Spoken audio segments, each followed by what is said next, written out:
Salve, salve alfartanos! Vamos aí estudar um pouquinho da matéria informática relacionada ao editor aí de planilha Microsoft Excel, a sua versão 2010 em específico. Bem, primeira coisa que nós devemos observar é que as questões que fazem respeito aí a este editor são questões simples, condizentes principalmente a como ele funciona em termos de planilha. Ela não vai ficar questionando muito para você a respeito simples da ideia, qual é a função, onde que eu tenho lá, por exemplo, a determinada ferramenta. Essas são questões, são minorias nas provas. A maioria das questões são questões sobre o funcionamento prático, sobre o uso da planilha efetiva. Ou seja, você saber fazer as contas, utilizar as fórmulas, funções exatas para que você possa obter algum resultado dentro dessa estrutura. Mas já começamos aí fazendo alguns apontamentos extremamente importantes. Por exemplo, quando você vai observar a respeito do Excel. Primeiro, que arquivo que você está criando lá dentro? Quando você salva um arquivo do Excel, aí que está a pegadinha da questão. No comando de questão você encontra lá, olha, o editor de planilhas Microsoft Excel. Muito bem, você está trabalhando com o editor de planilhas. Aí ele pergunta, o arquivo salvo é o quê? Quando você salva este arquivo do Excel, você está salvando uma pasta de trabalho.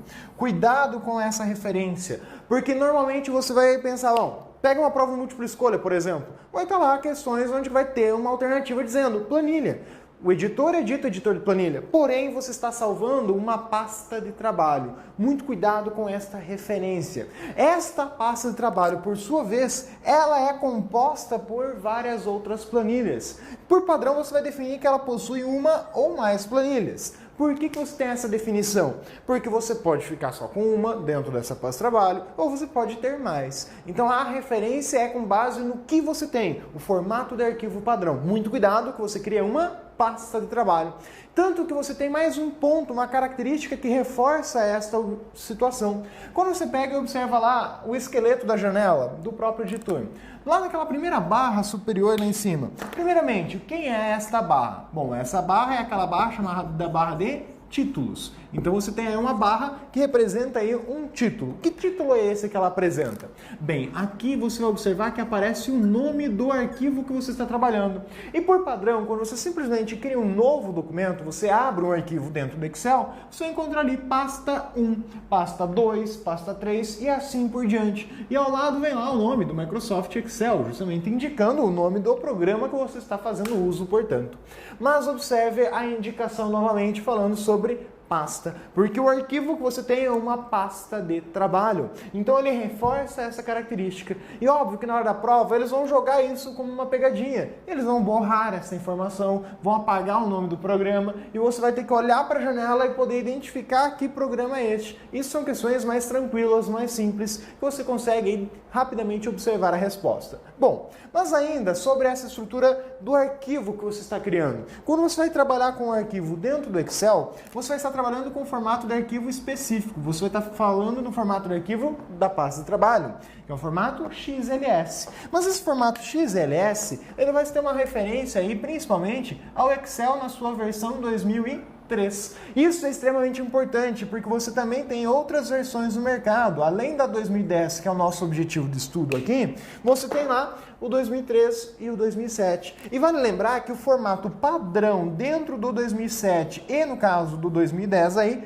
é outro, é o formato XLS-X. Então você tem um formato diferenciado. Claro que a princípio a ideia é que eles sejam documentos muito similares. Sim, eles têm aí a mesma raiz, a mesma fundação, mas eles têm esta nomenclatura diferente por um simples princípio. O Microsoft Office, o Office no geral, não apenas o Excel, na sua versão 2007 e 2010, trouxe inúmeros recursos adicionais, trouxe novas ferramentas, principalmente aí relacionadas a estilos de formatação. E isso acabou levando à necessidade de criar um novo formato, uma vez que estas ferramentas, esses recursos criados, eles não existiam na versão anterior e eles não vão funcionar, portanto, corretamente na versão anterior. Então eles já distinguiram o formato para que você evite salvar em um programa e tentar abrir no outro. Se bem que existem aí atualizações no 2003, se você pegar lá a última versão do Office 2003, o Service Pack 3, você vai observar que veio uma atualização que permite trabalhar com o documento XLSX.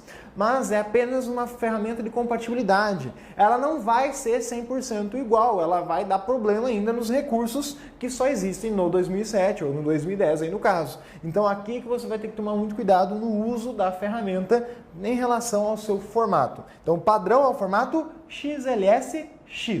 Outra vinculação que eles fazem a respeito aí da versão do programa é com base no formato de arquivo PDF. Na verdade, isso aqui, de um modo geral, vai aparecer dentro do Microsoft Office inteiro, e não apenas para o Excel em específico. De modo geral, você fala, olha, no Excel 2007, no 2010, assim como no Word 2007 2010, no PowerPoint 2007 2010, você consegue salvar um arquivo no formato PDF, mas isso só na versão 2007 e 2010. Na versão 2003, por padrão, você não gera arquivos no formato PDF.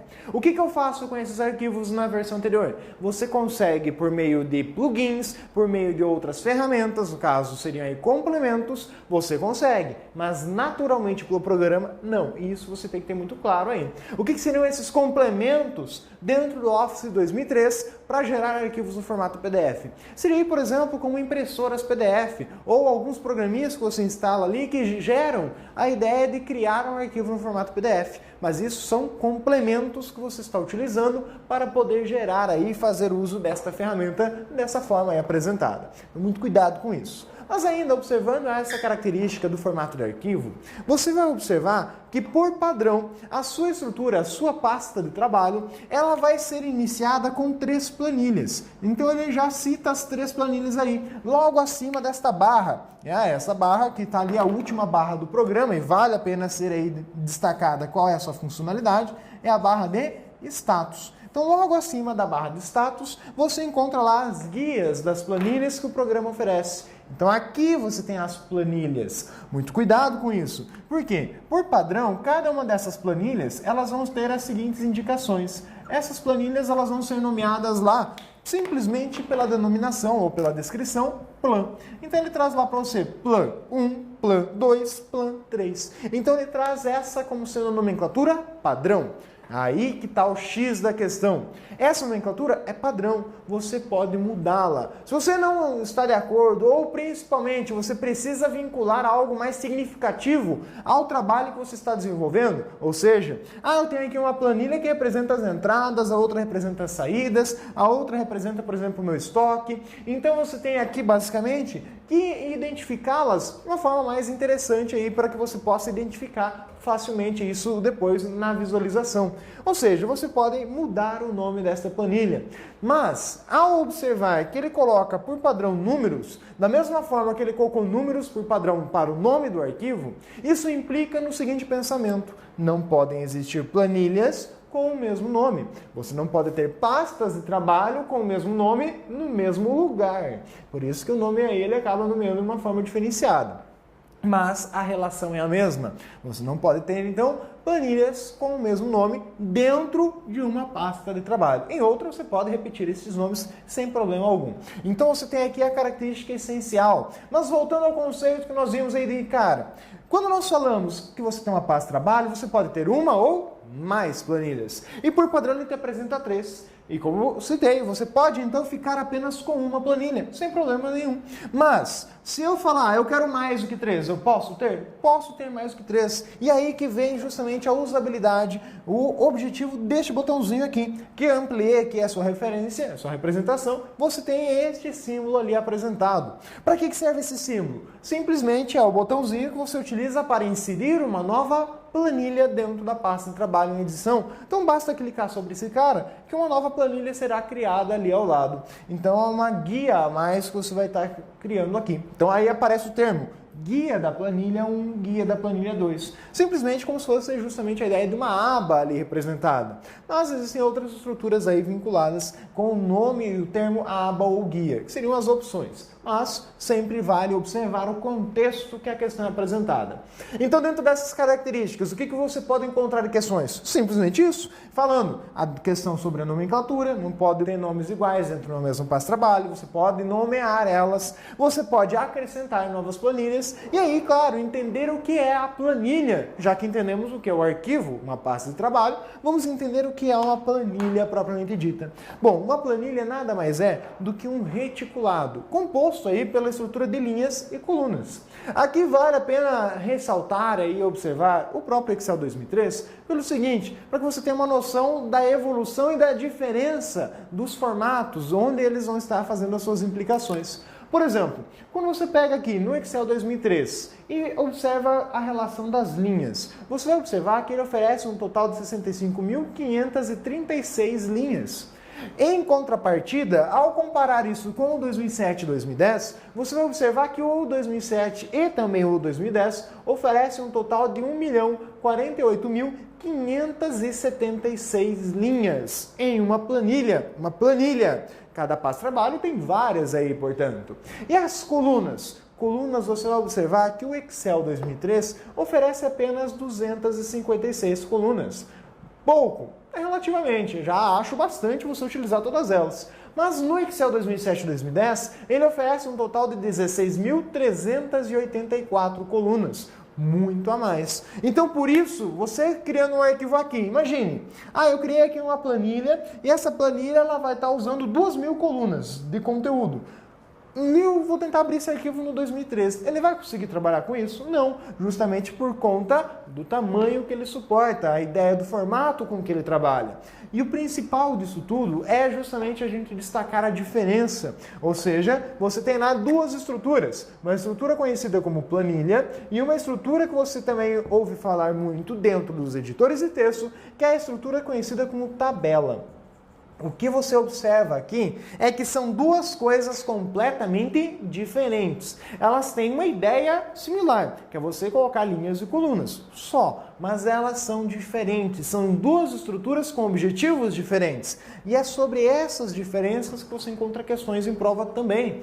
Por exemplo, quando você fala em planilha, uma planilha que tem essa característica de ter um total de linhas e um total de coluna. O que eu quero que você memorize aqui não é nem a quantidade exata. É importante conhecê-la? Sim, principalmente as linhas, as colunas nem tanto. Mas o principal aspecto que deve ser destacado aqui é que este total de linhas e este total de colunas é uma informação aí que você trabalha de maneira fixa. Ou seja, você tem um total de linhas e um total de colunas sempre exato. Vai ser sempre isso dentro de uma planilha. Em uma tabela, não. Uma tabela você é mais livre para trabalhar dentro dela. Porque em uma tabela você vai acrescentando linhas e colunas de acordo com a sua necessidade. Então, se você precisa criar novas linhas, você vai criando. E conforme você vai inserindo essas novas linhas, elas vão sendo desenhadas. Em contrapartida, em uma planilha, essas linhas já estão ali. A diferença, então, é que em uma planilha, você tem um ambiente já pronto e você simplesmente usa o que você precisa.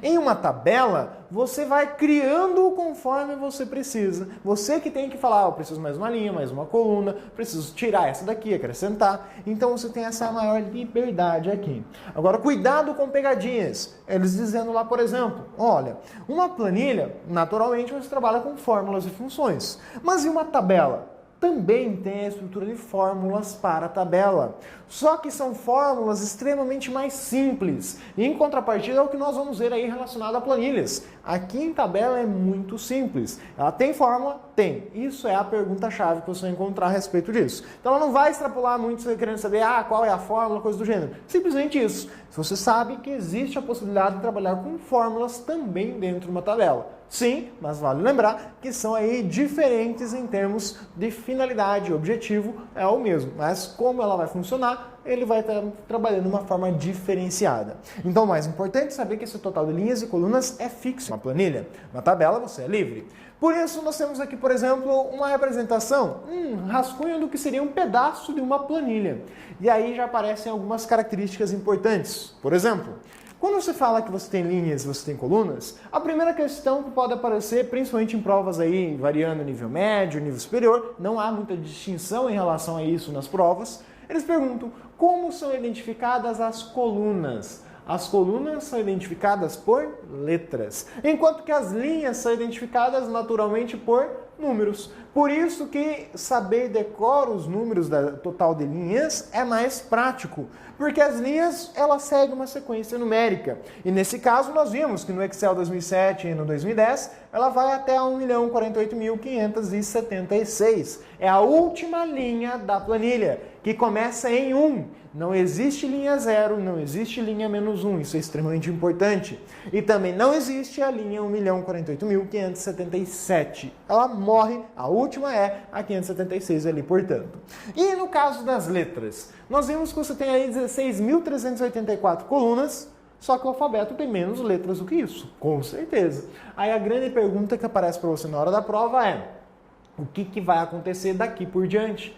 O que vai acontecer quando eu chegar lá na letra Z? Qual será a próxima coluna a ser representada? Simples, acabou a letra? Começa a fazer combinações. Começa a letra AA, ou seja, a coluna AA, depois AB, AC e assim por diante. Você vai fazendo as combinações até chegar ao total das 16.384 colunas, basicamente, que o programa oferece para você. Então essa é a ideia geral. Tranquilo, você entendeu o esqueleto da própria planilha. Também vale observar que quando você clica nessas linhas, ou seja, no título da linha, na identificação dela, ao fato de só clicar aqui, eu vou selecionar a linha inteira. Se eu clicar na coluna, eu vou selecionar a coluna inteira. Então eu tenho aí a prática de estar fazendo a seleção. Enquanto que este cara aqui do canto, o que se encontra aí basicamente no encontro das linhas e colunas, esse botãozinho ali é a opção que permite você selecionar a planilha inteira. Então aquele botão seleciona a planilha como um todo. Muito cuidado com essas características. Tá, onde que está apoiado o princípio de ser uma estrutura fixa, além de ter a característica das identificações? Quando você colocar algum dado, por exemplo, você colocou aqui alguma determinada informação, seja ela um texto, seja ela um número qualquer. Simplesmente você colocou um dado na linha 3. Ao ponto que você clicou ali sobre a linha 3 com o botão direito do mouse. Então, clicando com o botão direito do mouse sobre a linha 3, você vai encontrar, por exemplo, a opção Inserir. Ao escolher a opção Inserir, aí, dado esse procedimento, o que irá acontecer? Bem, aqui existem duas situações. O mais indicado é que você entenda o que efetivamente acontece, porque daí você simplesmente vai ler a questão e aí você vai olhar, bom, ele fez isso, então a alternativa mais apropriada ou a resposta mais apropriada vai ser aí de acordo com o que o programa apresentou e o contexto da questão. Então, quando eles falarem que selecionou a linha 3 e optou por inserir, vai acontecer o seguinte procedimento. O conteúdo da linha 3 inteiro será empurrado para a linha de baixo. Uma vez que eu mandei inserir uma linha, se eu mandasse inserir duas, seria deslocado duas linhas para baixo. Então este dado ele vai ser aí jogado para a linha de baixo. Então o que efetivamente ocorreu foi um deslocamento da planilha, ou seja, a partir deste ponto, uma linha para baixo. Porque todo o resto que estava aqui embaixo também teve que descer uma linha. Então aí que está a característica, você deslocou tudo para baixo. Então o processo de inserir linhas, ele não vai criar a linha 1.048.577, porque você já sabe que a última é a 76. Muito cuidado com isso. Imaginando você lá na situação de estar trabalhando no final da planilha, ou seja, você está considerando ali que você está na linha 1.048.576. E porventura, dentro desta linha, você inseriu aqui algum dado. Então aqui dentro dessa linha tinha alguma informação. Então você tem o dado na última linha da planilha.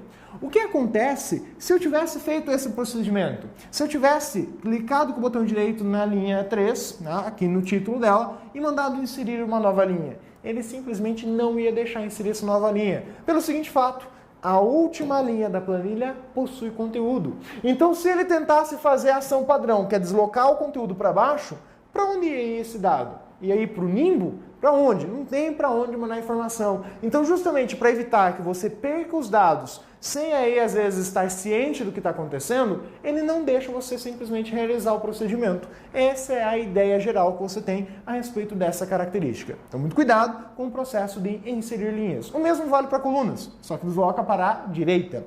Enquanto você vier aqui, por exemplo, e selecionar a linha 3 e 4, imaginando aqui que as duas estejam com dados, e você mandar excluir a linha, o que vai acontecer? Ele vai apagar todo esse conteúdo e vai puxar 2 linhas para cima. Todo o resto que estava para baixo. Mesmo que tiver linha em branco, não tiver, ele puxa tudo para cima. Então você tem aqui uma situação onde que este dado, por exemplo, iria subir 2 linhas. Então aí você tem uma situação prática também apresentado ao processo de excluir linhas. Tranquilo, entendemos aí então a ideia geral de como funciona a estrutura da planilha. Mas normalmente quando você vai trabalhar aí com planilhas, você vai estar trabalhando com operadores. Você quer fazer cálculos matemáticos, você quer usar expressões aritméticas, mas não apenas matemáticas. Então existem 4 tipos de operadores. E esses operadores, para serem utilizados, primeiro você tem que entender um outro passo. Você tem que entender aí sobre os indicadores de células de absorção. O que eles são, para que eles servem. Muito bem. Então existem aí 4 indicadores de células de absorção dentro do Excel. Basicamente, o que é uma célula de absorção aí de início? Uma célula de absorção é uma célula que simplesmente apresenta algum determinado resultado para você. É essa característica que você tem sobre ela. Ela vai te dar uma resposta. Então você está simplesmente usando uma estrutura que vai dizer para o programa: eu quero calcular o que eu acabei de digitar, eu quero que você calcule o que eu digitei aqui. Então é simplesmente você avisando ao programa que você quer que seja calculado alguma informação. Então, por padrão, nós utilizamos o caractere igual como sendo o símbolo aí para indicar um cálculo. Então, por exemplo, dentro de uma célula, você digita lá igual 5 mais 5. Ao passo que, ao você pressionar Enter, dentro desta mesma célula onde você inseriu essa informação, ele vai automaticamente colocar a resposta do cálculo. Simplesmente colocou o resultado ali para você. Isso aqui é o formato mais convencional, a forma padrão de estar trabalhando com esse recurso. Mas existem outras, e aí que está apoiada as questões. Você tem um operador aí, mais, e você tem o menos, que também pode ser utilizado. Então o mais ficaria como? Mais 5, mais 5. Isso aqui vai resultar em quanto? Bom, isso aqui também vai ser 10. Ele vai entender que você queria calcular. Mas além disso, depois que você terminar o processo, esse mais vai ser substituído pelo igual, uma vez que o padrão é usar o igual.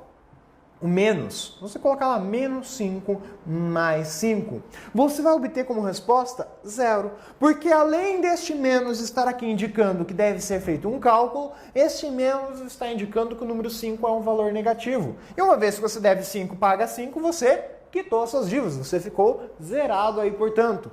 Também aqui, após o processo, você vai observar que o igual foi acrescentado lá no início, mas o menos, nesse caso, se mantém, porque ele também está indicando que o 5 é negativo. A outra observação que você deve ter aí é o caractere diferente nesse caso, que é o caractere arroba. Ele no Excel também é um indicador de célula de absorção, só que no caso do arroba, normalmente você vai ver ele sendo citado algo do tipo, no caso o arroba, no lugar do igual, soma, arroba, média. Então eles vão estar apresentando para você, normalmente ele é aplicado a uma função. Ele pode ser aplicado a esse caso? Até pode, mas ele dá um chavu muito violento, ele não deixa funcionar devidamente. Mas para a banca, para a prova, ele é entendido também como indicador de célula de absorção, porque para funções ele funciona naturalmente, sem nenhum problema. E assim como o mais, o igual e o menos, aí no caso, ele também vai vir a ser substituído aí pelo próprio igual, depois que você fizer aí inserção no processo. Então muito cuidado com esses indicadores e ao seu uso prático. Vamos ver aí os operadores aritméticos, aqui no quadro também me acompanhe. Bem, como funcionam os operadores aritméticos, portanto? Bem, você tem aí os operadores básicos, essenciais, que podem aparecer de 2 formas na hora da prova. Eles podem simplesmente jogar uma relação para você pedindo, olha, o operador de adição é o maisinho, o operador de subtração o menos, o operador de multiplicação é o asterisco e o operador de divisão a barra normal, cuidado com ele. Então simplesmente pode aparecer de cara essa relação. Aí claro, você também tem o acento circunflexo como sendo o operador de potenciação, e você também tem aí o operador de percentagem também aparecendo para você. Bom, cuidado básico aqui é que isso é uma das questões. A outra questão que eles podem representar para você na hora da prova é aquela que pede para você calcule algo efetivamente. Então vamos ver um exemplo de uso. O operador de adição, se você colocar lá igual 5 mais 5, como nós acabamos de ver recentemente, você sabe que vai dar 10. Então o resultado representado lá vai ser 10. Mas além disso, você também poderia fazer uma conta de subtração, colocar lá igual 5 menos 5. Resposta 0 também, porque é uma subtração aí tranquilamente. Se você jogasse lá igual 5 asterisco 5, o asterisco multiplicação, então representa que isso aqui vai dar um resultado de 25. Mas e a divisão? A divisão ela tem uma observação. Se você colocar lá 5 barra 5, tranquilo, vai dar 1. Agora o cuidado é se você colocar lá algo do tipo igual 5 barra 0. Existe divisão por 0? Não. E aí, ao chegar a esta situação, você vai observar que o programa, dado que ocorreu uma divisão por 0, ele vai expressar aí dentro da célula que ocorreu uma divisão por 0. Então ele vai colocar lá o sustenido, ou cerquilha, ou aí o sharp, indicando que ocorreu uma divisão por 0. E aí a exclamação justamente sendo a representação de que ocorreu um erro dentro do programa. Essa é a característica. Bem, vamos aí aos operadores de potenciação e percentagem, que são os mais aí peculiares e os que você utiliza com menor frequência e óbvio que aparecem com maior frequência na hora da prova, portanto. Então o operador de potenciação, o que é calcular a potência? É fazer um número elevado a outro. Portanto, isso aqui você vai tentar fazer o seguinte, a ideia de uso dele é para que você dentro do programa represente esta expressão que você colocaria na matemática, 2 elevado ao cubo. Como que eu vou dizer que o programa tem que calcular isso? Como eu indico ao programa que eu quero que ele faça este cálculo? Basicamente, o igual aí como sendo um princípio para poder calcular, e aí você tem lá o 2, aí o acento circunflexo, o 3. Ou seja, você tem aí representado na sua expressão a base que foi utilizada e qual é o expoente ou a potência que você acabou de expressar ali. Então 2 elevado ao cubo, em ambos os casos, aí você tem como resposta 8. Então você tem aí a representação e como ela vai te dar a resposta no programa. Já o operador de percentagem, esse cara que é o X da questão. Como dica geral para resolver esse tipo de questão, substitua quando ele aparecer em meio a uma expressão por uma divisão por 100. Simplesmente isso. Substitua o símbolo de percentagem, porque significa isso. Porcento, percentagem, então quer dizer que eu vou dividir por 100. O que eles perguntam para você é, quero calcular aí alguma coisa por cento de algo. Então, por exemplo, quero calcular 10% de 200. Como que eu escrevo 10% de 200? Bem, você quer calcular 10% de 200. Então eu só escrever seguindo essa sintaxe aí, basicamente. Qual que é a sintaxe aplicada? Você vai observar, na matemática, quando você faz a leitura do D, é uma multiplicação. Então você tem aí 10% de 200. Você poderia, sem problema nenhum, ter escrito assim, 200, ao contrário, né? Se for escrever da mesma forma, não muda muita coisa, ter escrito lá 10% de 200. Então, essas duas expressões dão o mesmo resultado. Por mais que aqui você olhe, mas tem 2 operadores aqui. Não, cuidado.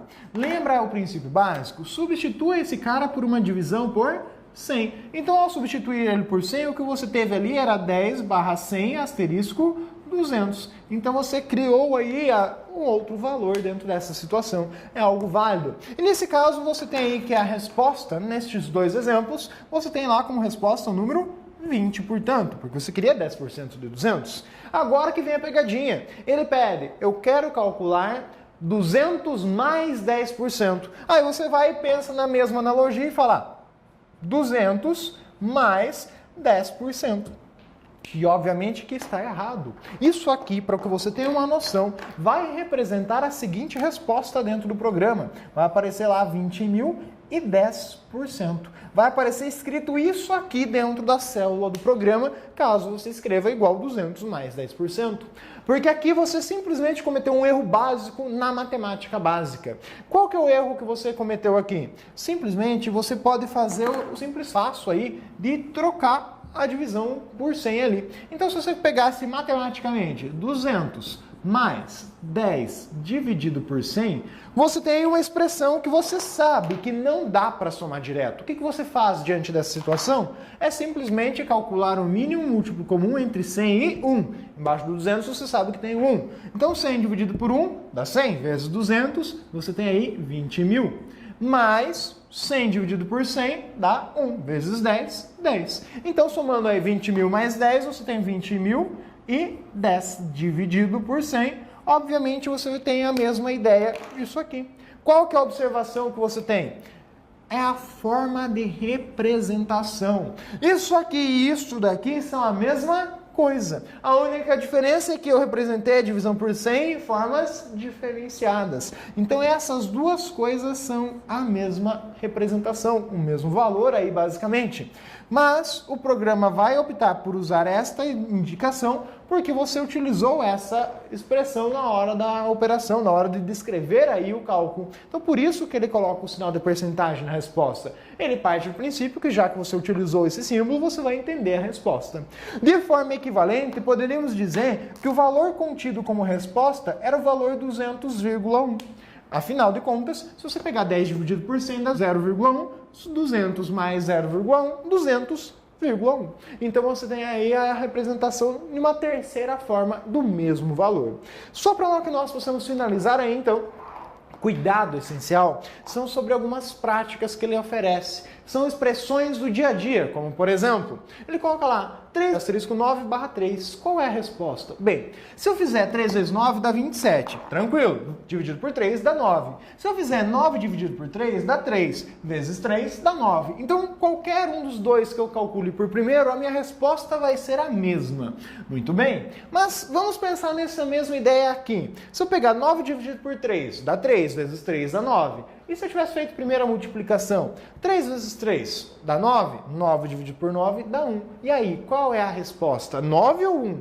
Aqui você tem simplesmente um seguinte processo. Você caiu numa questão onde ele pede quais são as precedências de operadores. Você simplesmente vai ter que calcular quem tem maior precedência. Mas a dúvida é porque o próprio operador de multiplicação e a divisão têm a mesma precedência. E aí, o que você faz?